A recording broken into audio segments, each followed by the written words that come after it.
Bonjour, dans cette vidéo, nous allons apprendre à utiliser l'hygromètre, donc le thermohygromètre pour notre couveuse, donc un appareil qui s'avère utile pour l'incubation, pour nous envoyer des indicateurs, donc mesurer le taux d'humidité dans notre couveuse.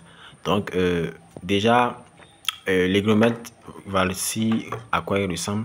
Donc là, c'est un hygromètre qui fonctionne, un thermohygromètre plutôt, parce qu'il mesure à la fois la température et l'humidité. Donc le thermohygromètre, voici comment il se présente, qui fonctionne à pile. Donc il est muni de deux piles en fait, donc des piles à montre qui vont nous permettre de pouvoir le maintenir actif durant plusieurs mois. Donc il travaille également avec une seule pile. Vous pouvez faire l'essai, on enlève une pile là et il fonctionne avec une seule pile.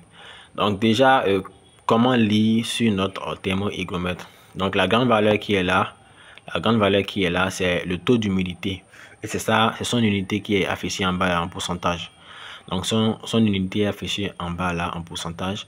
Donc là, pour l'exemple, pour la vidéo, nous avons 70% qui est le taux d'humidité de l'air actuellement. Donc ça, la grande valeur, c'est la valeur qui est destinée au taux d'humidité.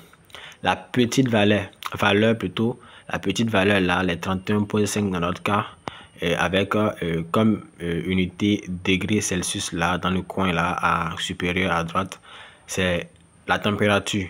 Donc, le tout en fait forme un thermohygromètre, c'est-à-dire qui va mesurer la température, mais également le taux d'humidité. Donc là, nous avons la grande valeur qui est l'humidité et la petite valeur là qui est la température ambiante.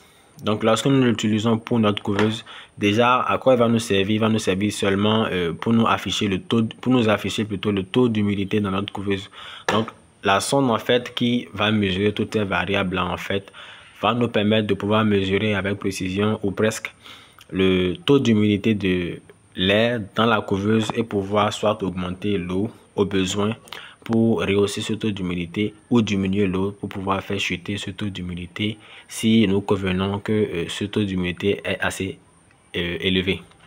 Donc là, nous allons introduire cette couveuse là cette sonde plutôt dans notre couveuse et nous pouvons facilement laisser l'afficheur là, ce qui affiche les variables au dehors et pouvoir lire depuis le dehors. Donc ce thermohygromètre est utile pour la plupart des couveuses juste pour contrôler le taux d'humidité.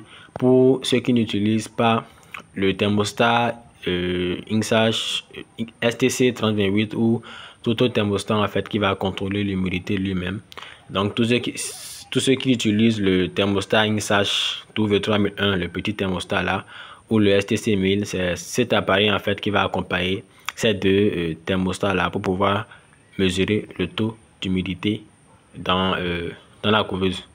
Donc c'était tout pour cette vidéo. J'espère que tu l'as aimé. N'hésite surtout pas à liker, à partager avec tous ceux qui en auraient besoin. Donc petit point très important que j'oubliais, c'est que cet hygromètre en fait peut être utilisé dans les couveuses à pétrole.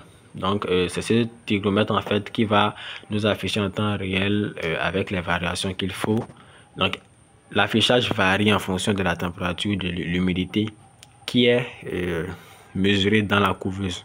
Donc ça va nous permettre de prendre des décisions, soit ouvrir les ouvertures au niveau de la couveuse pour laisser échapper le surplus de chaleur ou fermer pour pouvoir maximiser la chaleur dans notre couveuse à pétrole. Donc c'est cet appareil là qu'on l'utilise en lieu et place d'un thermomètre. Donc, le thermomètre est assez fastidieux parce que lui n'évolue pas, il ne varie pas en fonction de la variation de la température ou de l'humidité dans la couveuse. Alors que celui-là, lorsque la température monte, la valeur monte, et lorsque la température chute, la valeur chute également.